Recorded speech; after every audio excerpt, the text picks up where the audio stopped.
Aproveitando isso, eu acho que tem um assunto que eu queria tratar rapidamente com você aqui. Muita gente tem me perguntado, eu quero até ver se eu faço um vídeo sobre isso, sobre Israel agora nessa conjuntura, se tem uma profecia específica. Tem muita gente que acha que o Israel é o relógio do Apocalipse, né? Exatamente. Olhe para Israel que você vai entender que época que a gente está, o que está acontecendo. Né? Assim, Terceiro tempo. Eu acredito, como eu estou no terceiro grupo, que Deus trouxe a igreja, mas Deus tem um papel, muitos judeus vão aceitar no final. Tem muito judeu sincero, você entendeu? Tem muito judeu que está reconhecendo hoje que Jesus é o Messias. Muitos judeus, muitos. Gente racídica, de paiote, de preto, fala assim, olha, eu reconheci que Jesus é o Messias, tanto no judaísmo quanto no islamismo. Que são as duas religiões dos descendentes de Abraão, né? Porque o Ismael também era de Abraão. Teve um mesmo que reconheceu que Jesus era Deus pelo Alcorão. Como assim? Ele falou assim, escuta, eu comecei a ler no Alcorão... Que é um profeta, né? Ele é um profeta. E Jesus tem vários milagres no Alcorão, Maomé não tem nenhum. No Alcorão, Jesus nasceu de uma virgem sem pecado. Maomé nasceu de uma mulher pecadora. Então, Jesus é acima de Maomé, tá alguma coisa errada. Por que Maomé é o maior dos profetas? Com base no Alcorão, ele foi procurar a Bíblia. Tem muitas pessoas do islamismo que estão sonhando com o mesmo padrão de sonho, o homem de branco que aparece. Então, só um parênteses rápido, está tendo todo esse movimento do eixo do mal, mas o eixo do bem também está movimentando no mundo. Existem muitas pessoas dentro dos países muçulmanos que estão tendo sonhos com um homem chamado Issa. Issa é Jesus em árabe, e Issa está falando com eles sobre o evangelho. Estão alguns que coisa maravilhosa. E já estão aceitando Jesus, mas continuam vivendo lá para não serem mortos pela família. Então Deus tem a manifestação do Espírito.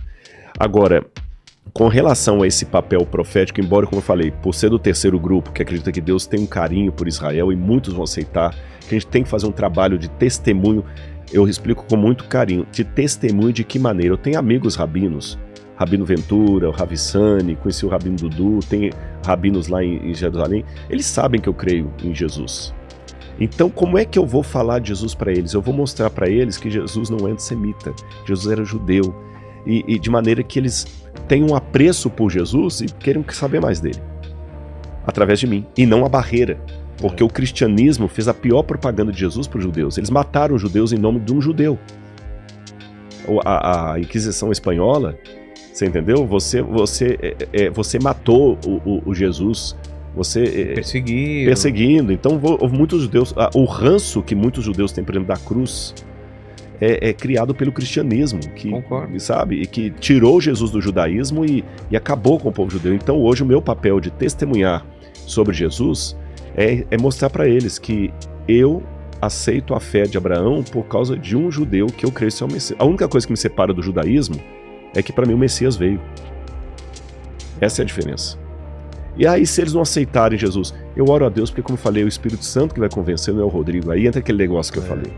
Agora, com relação ao papel profético... Que o pessoal falou que o pessoal está te perguntando. Muita gente está perguntando nas redes sociais agora, e tal. Veja bem, vamos pegar desde lá de trás. Quando o judaísmo falava das primeiras profecias apocalípticas, o livro de Daniel, por exemplo, que é o movimento apocalíptico, alguns livros de Qumran, eles sabiam que o Messias ia vir e que antes da vinda do Messias, isso está nos livros do Mar Morto, nos pergaminhos do Mar Morto, que haveria as dores de parto de uma mulher.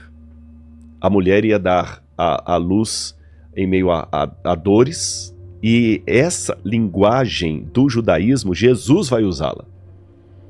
Você sabe que cada mulher é uma mulher na hora de dar a luz. Sim. Tem mulher que ela começa a ter a contração 40 minutos depois o menino está nascendo. Eu dei palestra um dia no lugar, para fazer essa ilustração, eu falei o seguinte, quem aqui deu a luz com 2 horas? Uma falou assim, eu dei a luz com 1 hora. 1 hora me nasceu. Eu falei, quem mais? Uma levantou a mão e falou assim, a minha ficou 3 dias de trabalho de parto. Nossa. Eu nunca vi um negócio desse. Para mim, o recorde que eu tinha visto até agora é uma mulher que ficou 18 horas, uma amiga minha que ela ficou 18 horas em trabalho de parto. E as contrações, elas vão apertando. Quando a mulher entra em trabalho de parto, que a contração começa, você só sabe que a criança vai nascer. Mas pode ser na próxima 1 hora ou na próxima 18 horas, ou se for o caso dessa lá, 3 dias. Sim. Então, os judeus sabiam que antes da volta do Messias, haveria as dores do parto. E há uma discussão no judaísmo como o Messias deveria vir. O Talmud diz isso. Ele vai vir no céu com poder e grande glória, como diz o livro de Daniel, ou vai vir humilde num jumentinho, como diz o profeta Zacarias. Aí tinha várias linhas. Alguns judeus achavam que iam vir 2 Messias, um Messias filho de José, outro Messias da descendência de Judá. Cada um tinha uma linha. Bom, mas Jesus veio. E Jesus falou que haveria 2 vindas do Messias. A primeira, que ele veio humilde, e a segunda, que ele voltará.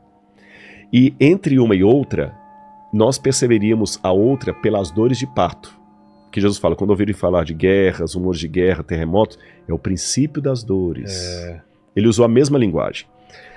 Aí veio a igreja cristã primitiva. Os primeiros leitores do Apocalipse, das cartas de Paulo, que viveram no 2º século de nossa era, os chamados pais da igreja, nenhum deles interpretou que o anticristo viria de Israel, não. Eles deixaram bem claro o seguinte: o anticristo virá de Roma. O anticristo virá de Roma. Que era o povo que oprimia os judeus? Exatamente. Exatamente. E o anticristo vai ser justamente quando o cristianismo der as mãos para Roma. Até, se não me engano, achou o pastor Júnior, que teve aqui o Paulo Júnior. Paulo Júnior. Acho que foi dele que eu vi um recorte aqui, que ele falou, e eu concordei muito com essa visão dele. Então você vê que fala ali que era de Roma. Não estou falando que ele crê exatamente como eu creio, mas esse recorte que eu vi foi um recorte, foi um short ali. Roma.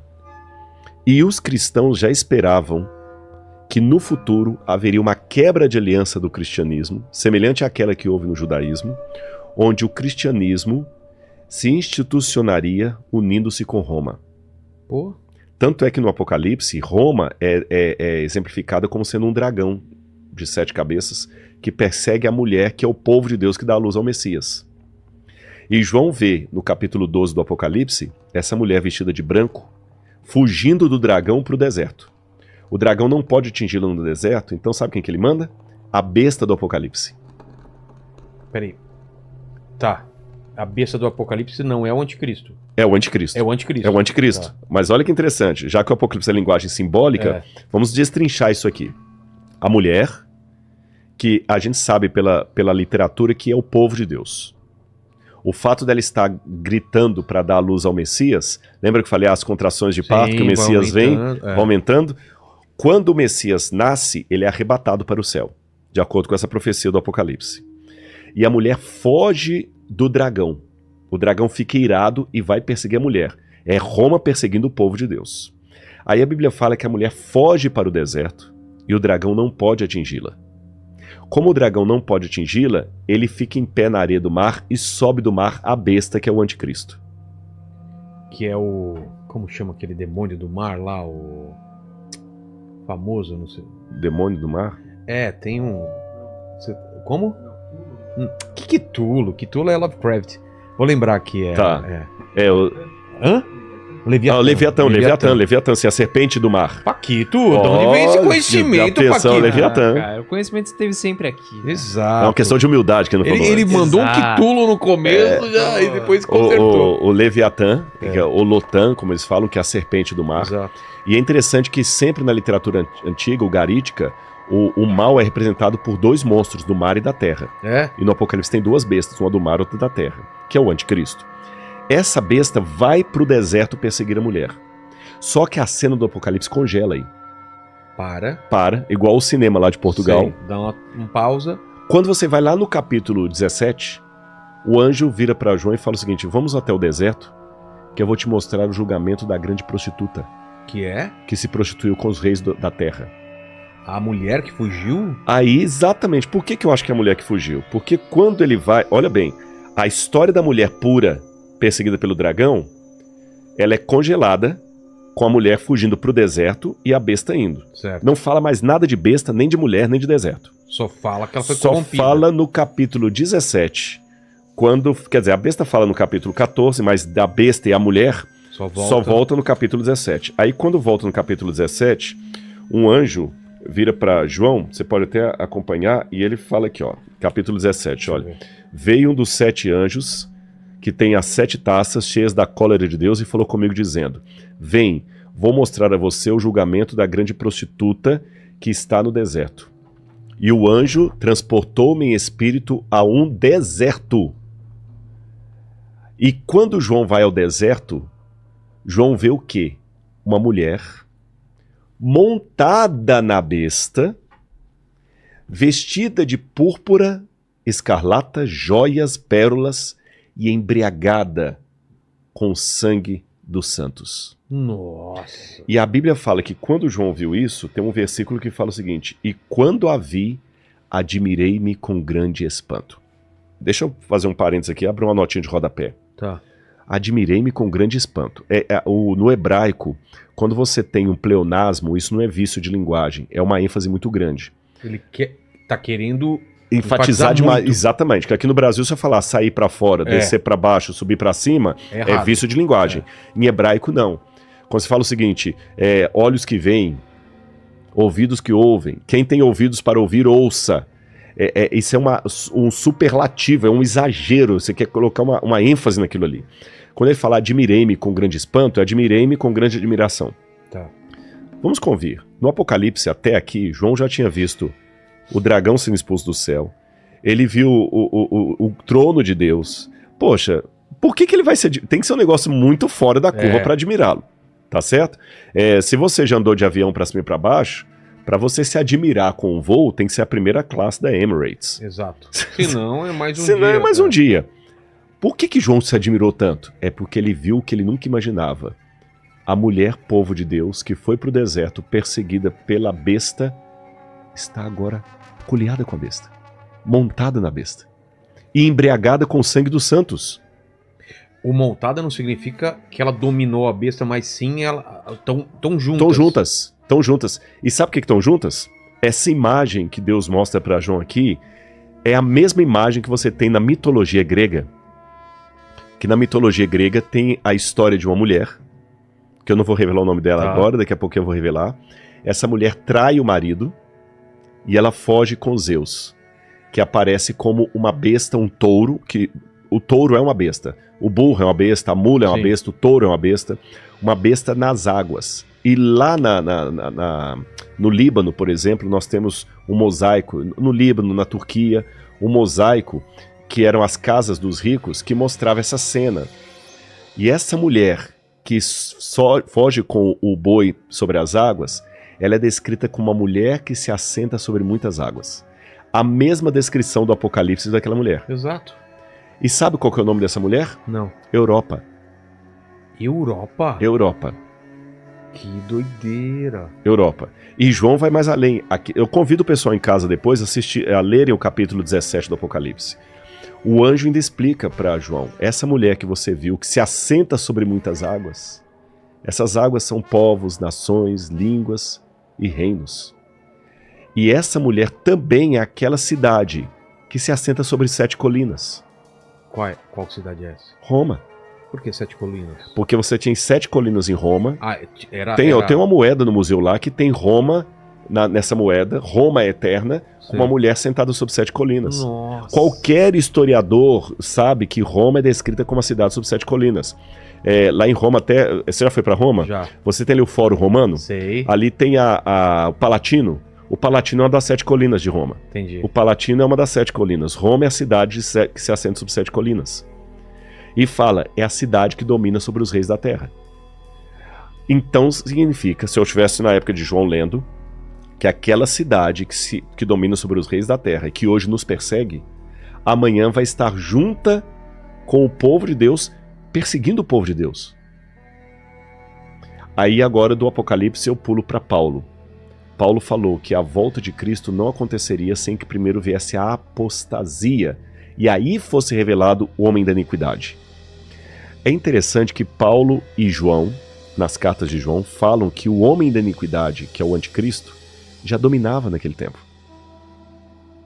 Ele fala porque ele já domina e esse poder já opera e já está entre nós. Nas cartas, João... Pode ir. Essa é a pergunta que eu ia fazer, mas faz que ela é importante. Então o anticristo já estava vivo naquela época? Já estava vivo naquela época. Ué? O cara é Jason? É. Aí que tá. João fala, porque vocês sabem que o anticristo há de vir. E muitos anticristos já saíram pelo mundo. Ah, tá. Então Opa. existem vários anticristos. Até o grande anticristo. Exatamente. No final. É igual o Zorro, né? Tem vários Zorros, né? Sei. Até o anticristo no final. E quem que João descreve como sendo o anticristo? Alguém que saiu do nosso meio. Porque na carta de João ele fala o seguinte, porque vocês ouviram que vem o anticristo, eu digo, o anticristo já existe e está entre nós, aguardando apenas aquilo que o tira. Aqui, olha, 1 João capítulo 2, versículo 18. Filhinhos, esta é a última hora. E como vocês ouviram que o anticristo vem, você me ajuda a ler, porque eu estou sem lente aqui. Está escrito anticristo aqui, ó. Pode ler daí. Filhinhos, esta é a última hora. E como vocês ouviram que o anticristo vem, também agora muitos anticristos têm surgido. Por isso sabemos que é a última hora. Eles saíram do nosso meio, mas não eram dos nossos. Porque se tivessem sido dos nossos, teriam permanecido conosco. Só tem, tá bom. Só até aqui? Então você vê. Saíram do meio, do nosso, mas não eram... dos nossos. Porque se fosse dos nossos, ficariam conosco. O que quer dizer? Eles nos traíram. Tá. Você entendeu? Como se fala o seguinte, olha, o fulano de tal, a gente é parceria, mas esse saiu da empresa porque ele era traído. Paquito.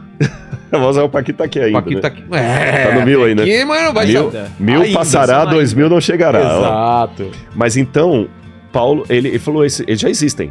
E saíram do nosso meio. Quem que eram os anticristos que estavam saindo do meio do cristianismo ali? Pessoas que estavam negando a doutrina dos apóstolos. Mas tem nomes ou é em geral? Era em geral. A gente sabe pela história que tinha Cerinto, tinha Polícrates e outros mais gnósticos, mestres gnósticos, que começaram a ensinar coisas. Os criadores dos evangelhos apócrifos. Então, seriam dissidentes do cristianismo. Porque não sei se todos, mas alguns apócrifos tentavam ir contra ao que estava nos livros gerais, nos e livros por oficiais. Isso foram tirados. Exatamente. Agora olha o que Paulo fala, que eu li João, né? A volta de Jesus não se dará sem que primeiro venha a apostasia. Apostasia é uma palavra grega que significa ruptura, separação, divórcio, quebra de aliança. Tá. Ora, a primeira condição, a condição sine qua non para morrer é estar vivo. Certo. A condição sine qua non para cometer um fratricídio é ter irmão. Filho único não tem como cometer fratricídio, morte de irmão. Tá certo? Órfão não tem como fazer um patricídio, matar pai. Quem é solteiro não tem como adulterar. Só pode adulterar quem é pode casado. Não. Só, em tese, sim, só é possível de adulterar quem é casado. Só é possível de apostatar quem um dia foi fiel. Claro. Então, Paulo falou que haveria uma grande apostasia. João falou que os anticristos, é interessante que a palavra anticristo em grego... Mas ele não estava falando dessa época. Dessa época. Ele falou é porque Paulo, quando fala virar a grande apostasia... Não está falando lá no final? Não, aí eu vou chegar porque do final, tá? Paulo, quando fala aqui em 1 Timóteo, ele fala o seguinte... que virá a grande apostasia e será revelado o homem da iniquidade, o filho da perdição. Paulo fala justamente... Peraí, não, eu estava na carta errada aqui. Paulo fala aqui, olha... Lê para mim aqui o verso...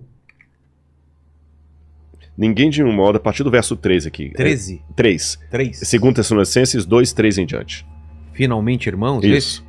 Finalmente, irmãos, orem por nós, para que a palavra do Senhor se propague e seja glorificada, como aconteceu entre vocês. Orem também para que sejamos livres das pessoas perversas e más, porque a fé não é de todos. Será que aqui o 2 você leu aqui mesmo? Eu li o 3. 2 verso... 2 verso 3. 2 verso 3. Capítulo 3. 2 verso 3. Aham. Cadê aqui? 4... 2... Pode ler o verso 2 se você quiser. 2. Pedimos que vocês não se deixem demover facilmente de seu modo de pensar, nem fiquem perturbados, quer por espírito, quer por palavra, quer por carta, como se procedesse de nós, dando a entender que o dia do Senhor já chegou. Aí o 3 agora. O dia do Senhor é a volta de Jesus. Ah, é? Dando a entender que o dia do Senhor é a segunda. Dando a entender que a volta de Jesus já aconteceu. Ele falou, tem gente que está falando que a volta de Jesus já aconteceu. Não aconteceu. Ele está explicando. Por quê? Ninguém, de modo nenhum, os engane, porque isso não acontecerá Isso, a segunda vinda de Cristo não acontecerá. sem que, primeiro, venha a apostasia, Isso, e seja revelado o homem da iniquidade, o filho da perdição. O 4 também? isso, pode ler. O qual se opõe e se levanta contra tudo o que se chama Deus, ou é objeto de culto, a ponto de assentar-se no santuário de Deus, Isso. apresentando-se como se fosse o próprio Deus. Pode, mais um versículo, mais um. Vocês não lembram que eu costumava lhes dizer essas coisas quando ainda estava com vocês? E agora vocês sabem que o detém para que ele seja revelado a seu tempo. Você sabe o que o detém agora para que ele seja revelado a seu tempo. Ou seja, tem alguém que está traindo a gente aqui na empresa. A gente ainda não revelou quem é, porque estamos levantando provas. Tá. É isso que está segurando de a gente revelar quem é. Mas quando a gente reunir as provas, nós vamos revelar quem é. Quando eu uso essa linguagem, quando eu reunir as provas, eu vou revelar quem está nos roubando, é porque o roubo já está começando agora. Sim. Então, esse espírito do anticristo já estava na época de Paulo. Já tá. Porque ele falou, Agindo. ele não estava revelado, mas ele seria revelado. E quando é que ele seria revelado? Quando viesse a grande apostasia. Aí lembra o que João também falou lá, isso foi Paulo. João falou o seguinte, esses anticristos já saíram do nosso meio e tudo. Então, fechando isso com Apocalipse, esses que estavam ensinando doutrinas erradas dentro do cristianismo, alguns rompendo, no futuro, eles se juntariam com o principal inimigo do cristianismo, que era o Império Romano. E passariam a perseguir o cristianismo.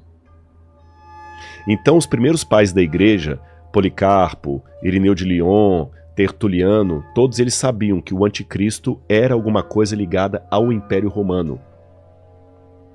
Essa ideia só arrefeceu um pouquinho na época tem gente que fala que o anticristo era César mesmo e é isso. Mas não era César, porque lembra que ele é aí que tá, o anticristo não pode ser César, Por quê? porque ele é alguém que sai do nosso meio e vai se juntar com César. E não, o César já era o inimigo. O César já era o inimigo, é alguém que me trai para juntar com o inimigo. Exato. Aí, na época de Agostinho de Hipona, Agostinho ficou muito feliz com o crescimento da igreja, graças a Constantino. Aí ele escreveu a Cidade de Deus, Cidade dos Homens. Então, Agostinho falou assim, não, na verdade, a união da igreja com Roma é uma coisa boa. Só que a igreja começou o quê? A perder a fé em algumas importantes ensinos apostólicos. Foi bom porque espalhou o mundo inteiro, mas muita coisa foi se perdendo. E quando a igreja passa por 3 fases, primeira de Constantino, que dá prestígio à igreja, depois de Clovis, em 508 de nossa era, Constantino 321 a.C., depois de Cristo, perdão. Depois vem Clovis, 508, que dá um exército. Depois vem Justiniano, em 538, que dá o poder. Aí a igreja começou a perseguir em nome de Jesus. Começou a perseguir os judeus, perseguiu os albigenses, os cátaros, a igreja foi perseguindo. E interessante que no próprio catecismo, há um ensino que está perpetuado no catecismo, que o anticristo será alguém que se assentará no trono do Papa, um falso Papa. Já ouvi essa tese aí. Você entendeu? A tese católica. E isso foi ficando. Quando veio a Reforma Protestante, 1517, século XVI, Lutero continuou entendendo que o anticristo vai vir de Roma, é um cristão apostatado que vai juntar poder e religião e Estado para poder se opor a Deus em nome de Deus. Percebeu que o trocadilho? Vai se opor a Deus em nome de Deus. Calvino também entendeu assim, Zwinglio, João Hus, depois Wesley, que fundou o metodismo, até os irmãos morávios, todos, assim, tal.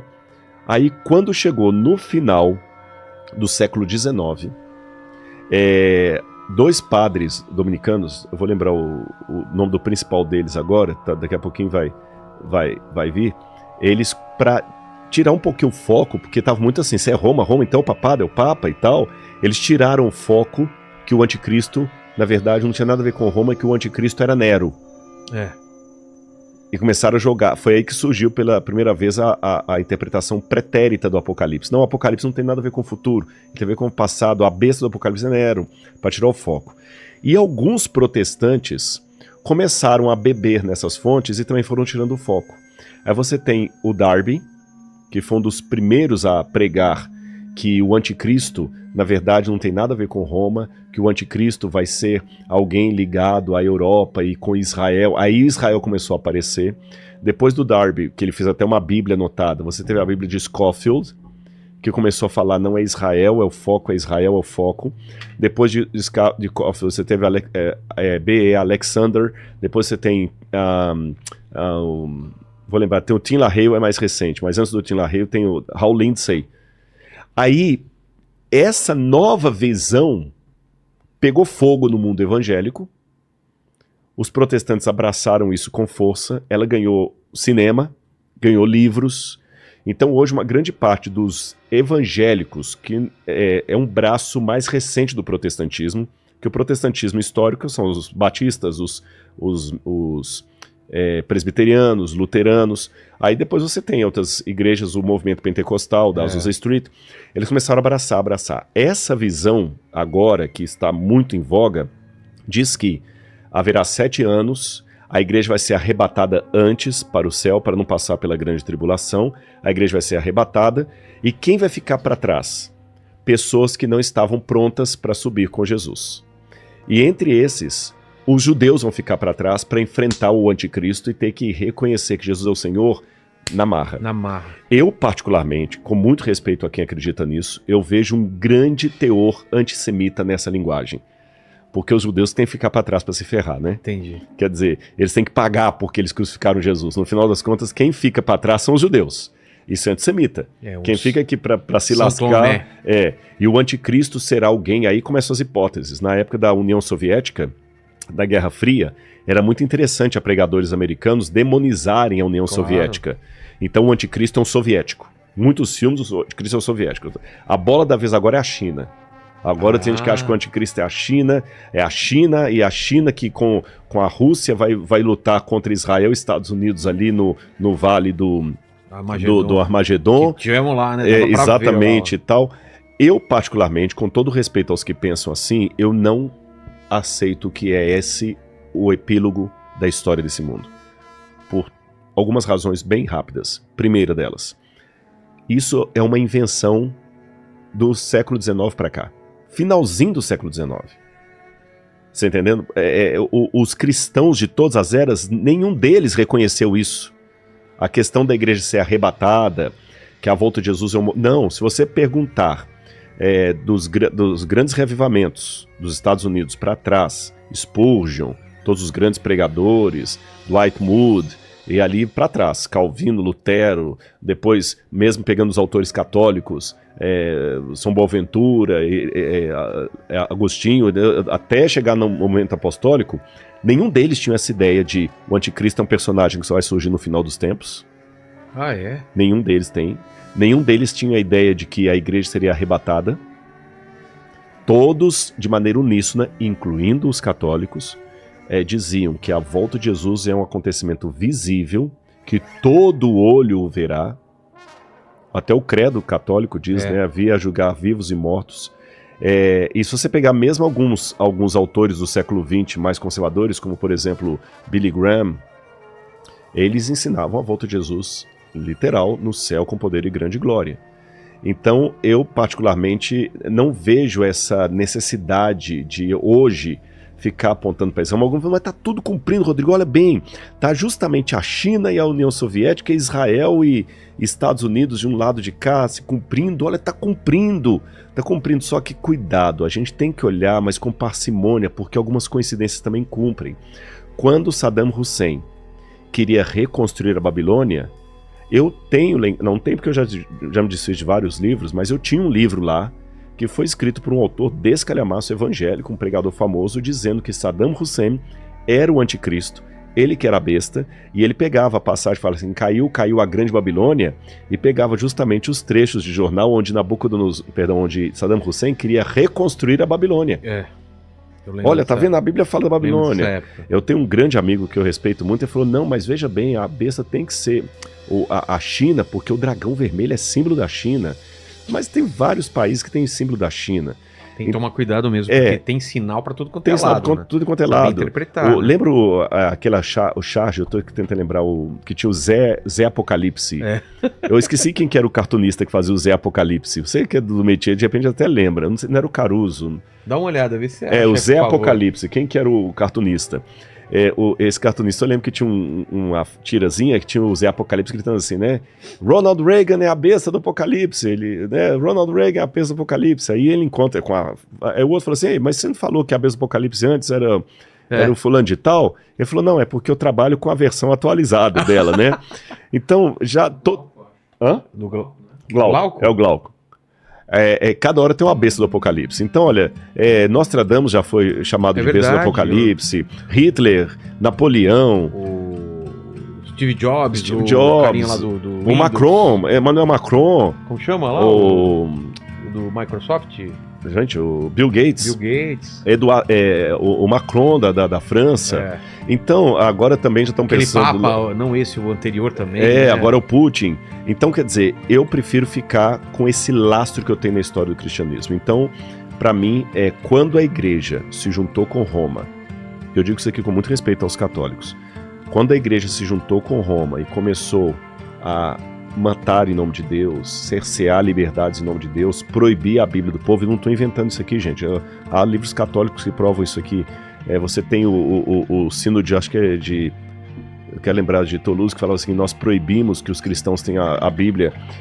Foi só depois do Concílio Vaticano II que a igreja teve um movimento do aggiornamento, para usar a frase do Papa João XXIII, que ele já escreveu as encíclicas sociais, e aí veio o Pio VI, que aí, o Paulo VI, aliás, Pio VI foi na época da guerra, o Paulo VI, que aí a igreja começa a se abrir para o mundo, e aí param as missas de ser em latim, começa a ser na língua vernácula. Vira de frente para as pessoas, exatamente. Meu pai falou que era de costa, né? Era de costas.